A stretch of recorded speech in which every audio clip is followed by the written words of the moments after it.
ladies and gentlemen, it is my distinct honor to introduce our keynote speaker for today, Mr. Ned Lomigora. Ned's remarkable career is a testament to his passion for innovation and his commitment to fostering growth in the tech industry.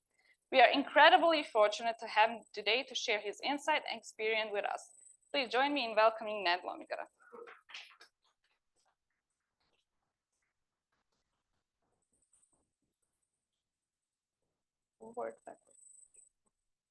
Hi, everybody. So, on February 1993, actually, can everyone hear me? Or this is really so it's February 1993. I'm crawling through the airport in Sarajevo, and I'm soaked in water, and it's very cold. It's full moon. I'm hearing shots above my head, and I'm hearing screams of people that are getting shot. And I'm thinking to myself, am I going to survive this? Hi, I'm Nejad Lomigora. I'm the founder of 387 Labs. And today I'm going to tell you three things. I'm going to tell you a story about myself. I'm going to talk about artificial intelligence, and I'm going to talk about entrepreneurship. So my story, I was born and raised here in Sarajevo. At a sort of average sort of upbringing. I went to second gymnasium or Druga gimnazija. I loved science, I liked technology. And my life was great up to the point where Sarajevo got attacked. I just enrolled into mechanical engineering college. And as maybe some of you know who happened to be here during the war, it wasn't easy to survive. And after about 10 months, my coach, I trained luge since the age of 12. My coach called me and asked me to, if I would like to represent Bosnia in the next Olympics. So there were just a handful of us, maybe 9 of us. And I said, of course, yes. So I was looking forward to this. But the catch was like, you have to get outside and you have to crawl through the airport and you have to stay alive doing that. So that was the beginning story. As you can see, I made it. And subsequently, I went to the Olympics in Lillehammer. I was very proud. It wasn't an easy job to do because my family was still in Sarajevo. And it was really hard psychologically. And I think this is a good lesson for people that are entrepreneurs. You're always going to have something heavy on your mind and something that will, be dimming your vision. But just like I did for the Olympics, you have to be steadfast. And you have to take the opportunities where opportunities arise. For example, once I finished my competition, I started to meet a lot of people in media, and I started to talk to them about my story. So I wanted them to know what happened. So nobody told me what to do and how to network. I just basically went out and started to tell my story, and then subsequently, somebody from the US called me and said, we want to get you here. And so this was a senator, US senator, and they got me a visa. After a few months after the Olympics, I was in the US. Fast forward, I graduated from undergraduate and then graduate school at MIT. This was where I did my graduate studies. I finished in 4 years, and at MIT, I learned a lot about technology, but also started to get my bug for entrepreneurship. Really great place, very open to innovation.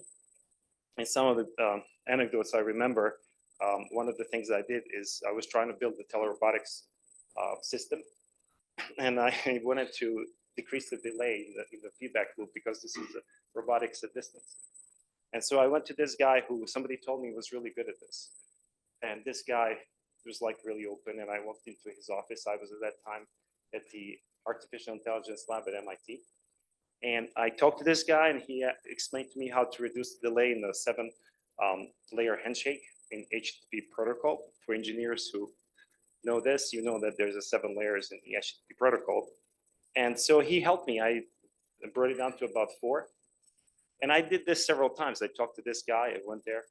And then I told my advisor who I spoke with, and I said, who did you speak to? This guy named Tim, his British accent. And, he's on the 7th floor. We were on the 11th. It's like, do you know who this is? This is Tim Berners-Lee, who is the inventor of the World Wide Web. So, and I had no clue. It's like, And he said, I need an appointment to get to see this guy. So this is the kind of place MIT is really open. And also, I created the Auto IV Labs, based on the research I've done, RFID research I've done at MIT.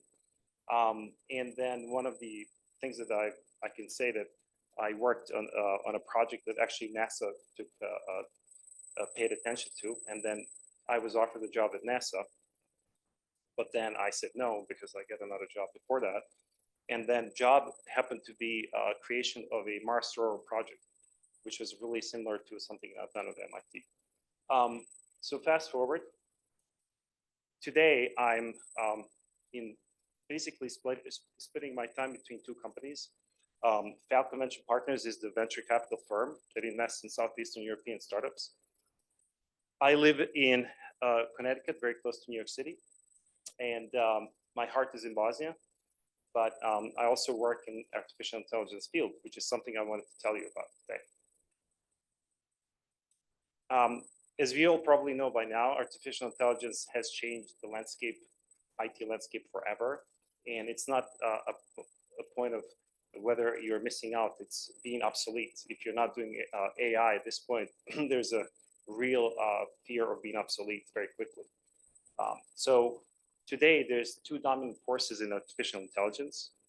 One is the open source, and another is the closed source. Closed source meaning OpenAI, which really democratized computing, making everybody able to write code, write artificial intelligence programs.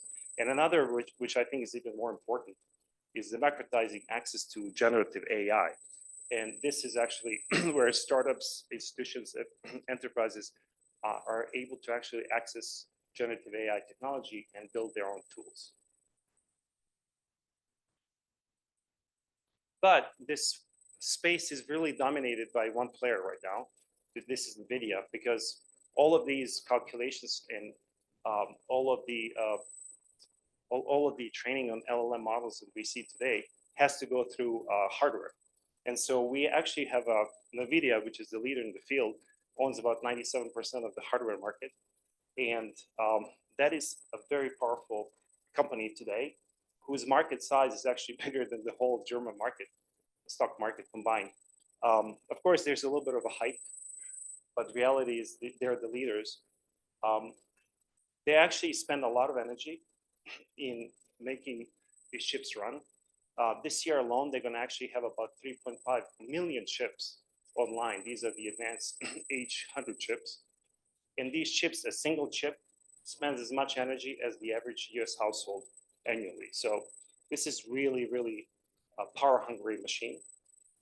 However, the best source of energy to power these AI gigafactories is the renewable source of energy, because it's most efficient, as you can see on the slide. And that's something that we actually started to think about here in Bosnia. Instead of today, we have, electricity, coal, or other source of energy turned into electricity. But what people are starting to realize is that it's much more lucrative to turn electricity into tokens or floating numbers. And so Bosnia has a huge resource, which is the hydropower. It might not be easily accessible at this point. It may not be politically viable at this point, but there's a huge natural resource that we actually have. And in my opinion, we can actually harness this resource and put our country on the map by using this natural, very, very a big natural resource. I see another really important thing about AI is that we can't outsource this. No country should be outsourcing AI. And so because we have specific culture, specific language, specific data that is always country specific. And so there was a really cool experiment done, which is they asked ChatGPT to fill out the world values sheet. And then they compared that to actual people filling it in different countries to compare how ChatGPT would match the values of each individual country. And so, as you can see on the graph, if you go to the right, the further you are from the US, Great Britain, and other Western countries. And that means you're just further away from the answers, the real people's answers compared to the ChatGPT, which means that ChatGPT was really slanted towards the Western white male, if you will, people that really train these models. So this is a big danger. If you want to be authentic and unique, you have to train your own LLMs or have your own intelligence. And so because of this, we decided, myself, another company from Sweden called YScore and ETF, ETF or ETF, to form a center called SARAI. And we are founding partners of the AI Center. We want to bring in other institutions such as Harvard and MIT into the fold, but also commercial companies. We actually are operational. We started to work on several projects already, and we just recently announced this. And there we want to do R&D type of research in addition to applications. There's $100 billion worth of applications market for generative AI, but there's also even larger market to do pure AI, pure R&D of AI, which is chip design, fundamental work on the models or foundation models, and also on robotics. So those are the things that we really could do, I believe, and will do in the future. So let's talk about entrepreneurship, because this kind of segues into this very nicely. The way I see entrepreneurship, kind of visualize it, is you start with a really big idea. You have a market, and you think you have this grand vision of how you can build a product into this market. The reality is you're literally jumping into something unknown, and the little parachute that holding you and landing you softly is kind of a capital in essence, right? Mostly it is capital that you hope you will raise over time to help you land safely. So this is kind of what I think when I think of entrepreneurship. Now, there's two types of people in this ecosystem. One is a mentor, which is something what a lot of people here have done, mentored startups that are presenting pitches. And mentors are really, have soft touch, they transfer experience and knowledge, and they're supporting you emotionally as well as with knowledge. And then there's the other part, VC. So this is almost like self-deprecating, because most VCs actually will act as somebody who will say and have good intentions, but actually because they lack certain knowledge, they will really not be very helpful. And so Vino Costa actually famously said that most VCs are not that helpful, about 90% of them, and 70% even harm startups. And the reason for this is because not every VC can actually help every startup, because every VC has 10, 15, 20 or more startups that they're taking care of or they're investing in. So you can't have that much knowledge about each specific area or expertise in that area to be able to be helpful. So sometimes, most of the time, I guess, VCs are not that helpful and could harm. We actually had an anecdote that my other GP, who's also Bosnian, we went to talk to some startups here in the Western Balkans. We had meetings, and they actually openly told us that they would prefer to work with somebody who has actually built a startup, built a company, has operational experience, than take the money from somebody who doesn't have any of that, who will just give them money, but not help them with anything. And they were given money and offered money that they wanted to work with someone like us. So that is an advantage if you're in the venture capital world. Entrepreneurship is very difficult. It's understatement, actually. But these are some of the things that I kind of wanted to emphasize in my experience, that they're very, very critical. One of the most important things is that it's always going to take longer than you actually think it's going to take. And when you think you figured out how long it's going to take, probably even longer than that. That there's a lot of heartache and a lot of trials. And one of the things that you need to learn how to do is let go of power and control and let other people actually do the work. That's one of the hardest things for people with great ideas to do, but it's necessary. And if you take care of your team, it's kind of like saying they will take care of you, but that's really true. And if you empower your team, they will do things for you. It is easier said than done, because not everyone is cut out to be a leader or and we're talking about leaders, not managers, because in entrepreneurship, you cannot be a manager, you have to be a leader.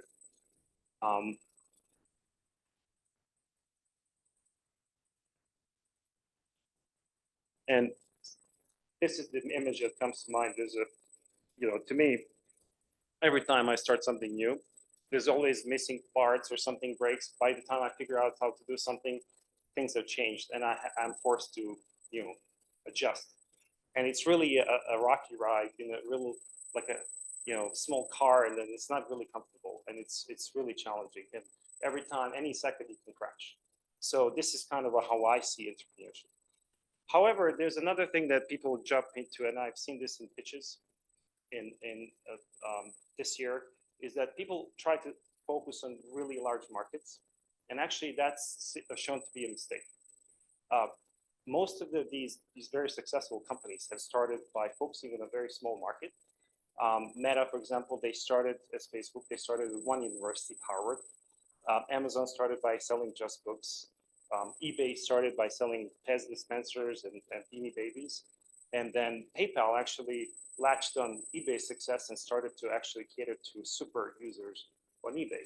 They were very small and niche markets, but over time they established the dominance in those markets and they were able to grow and expand. So actually the key is not to take a big market and a small slice of that big market, but really focus on really smaller market and being a dominant force in that smaller market. And then this is really something that I try to also imprint on entrepreneurs, that you always have to be working on something, building something every day. And this is really important because a lot of people tend to do research and tend to read and tend to write, put PowerPoint presentations together.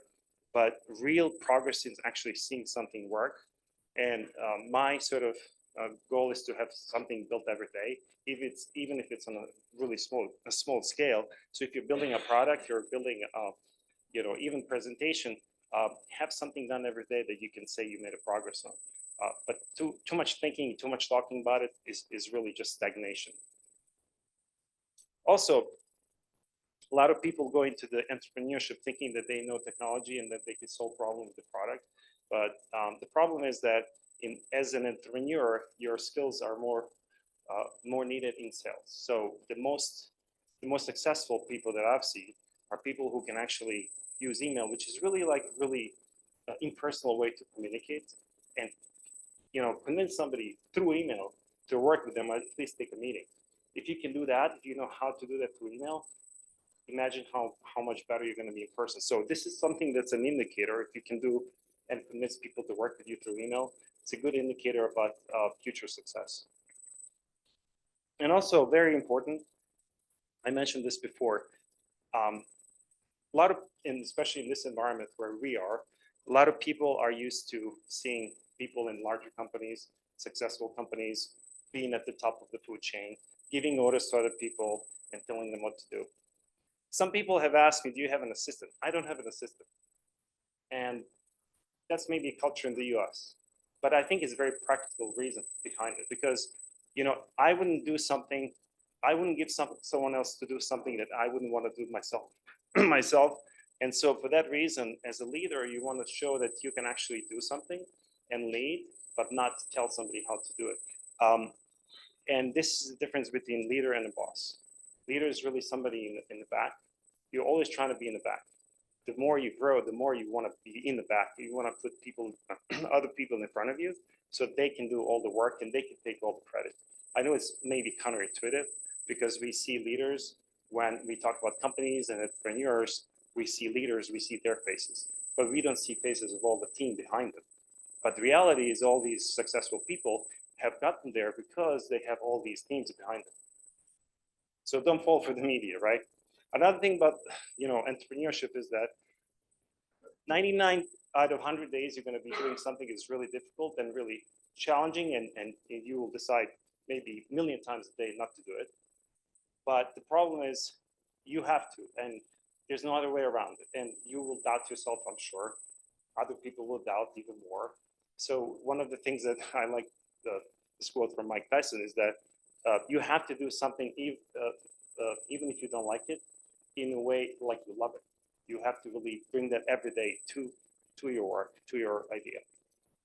And maybe another thing that is really important, and I've seen a lot of people, when we give them feedback, we see them progress in certain direction, but they also keep some of the bad habits around. So one of the things, it's really important to learn fast, yes, take the feedback, but also drop the things that don't work even faster. And one of the things that AI can really do well is teach you or help you to actually learn really, really fast.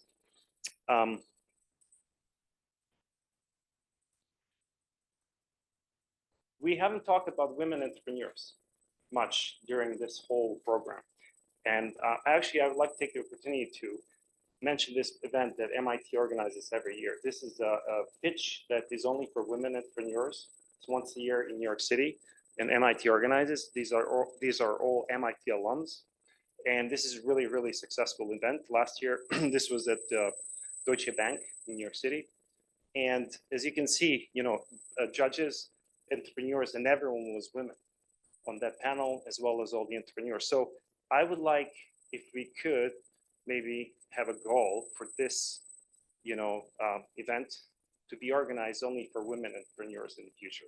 I think this would be a great, great goal and something to really strive for, because it's shown that women are much better entrepreneurs, and we don't have as much representation of women that I've seen. However, there are some exceptions, some teams that I give them kudos for that we will see today that have mostly women entrepreneurs, which is actually even better than some of the companies and averages that we see in the US. So it's really important to emphasize that and maybe have an event just for that.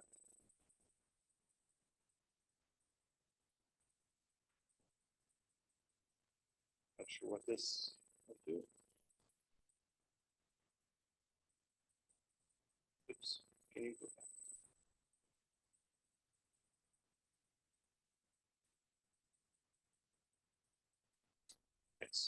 That's good. So to go back to the market itself, we talked about, we're here in the Western Balkans.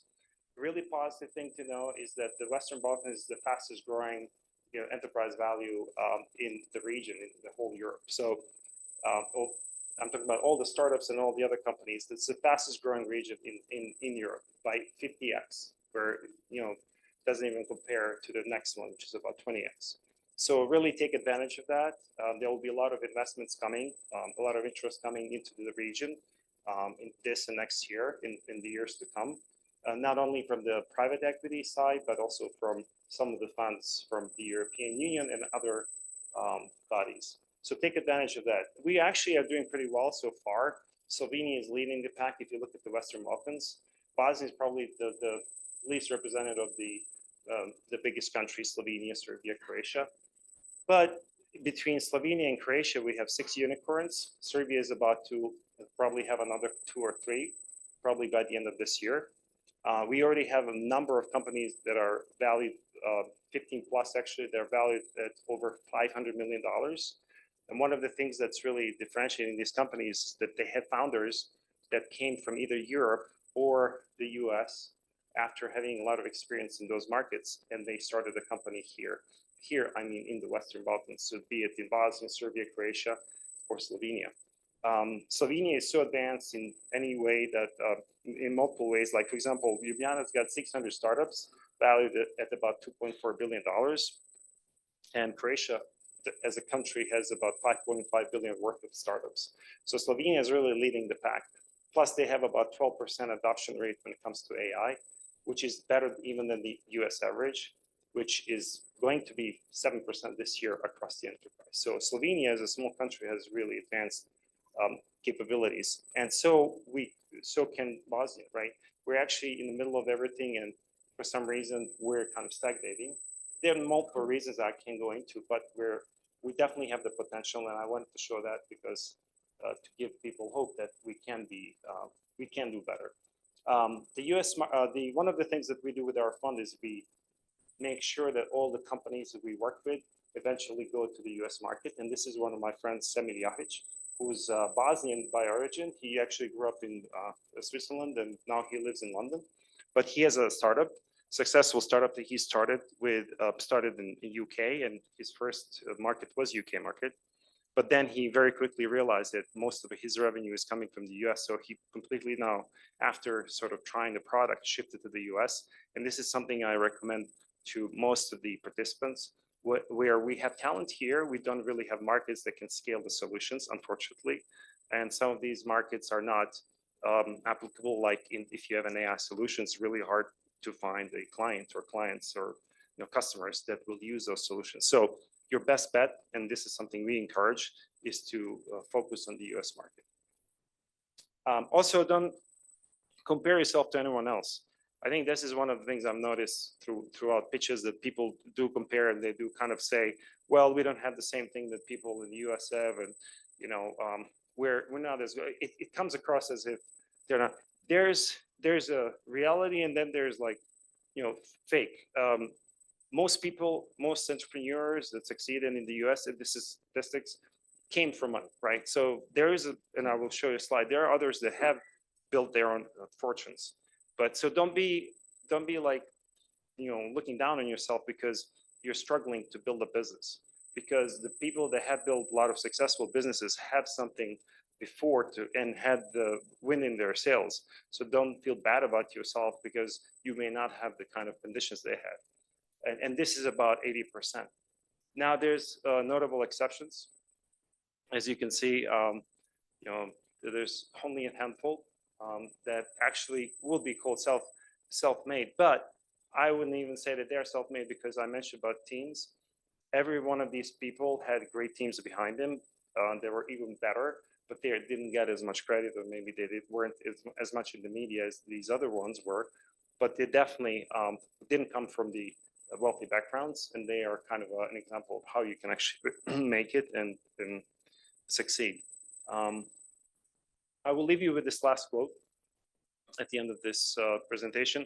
As an entrepreneur, every time you doubt yourself, know that whatever you're thinking and doing, and even if you doubt that somebody is gonna like your solution, like your idea, or like you, know that the crazy people actually do change the world. And I leave you with this quote from Steve Jobs that is one of my favorite quotes from him, to tell you that you can do it. There's definitely that belief in yourself that transcends everything else, and working with others is really the key to success. So I just want to take the opportunity to thank everybody for attending, everyone online. Thank you, Innovation Nation.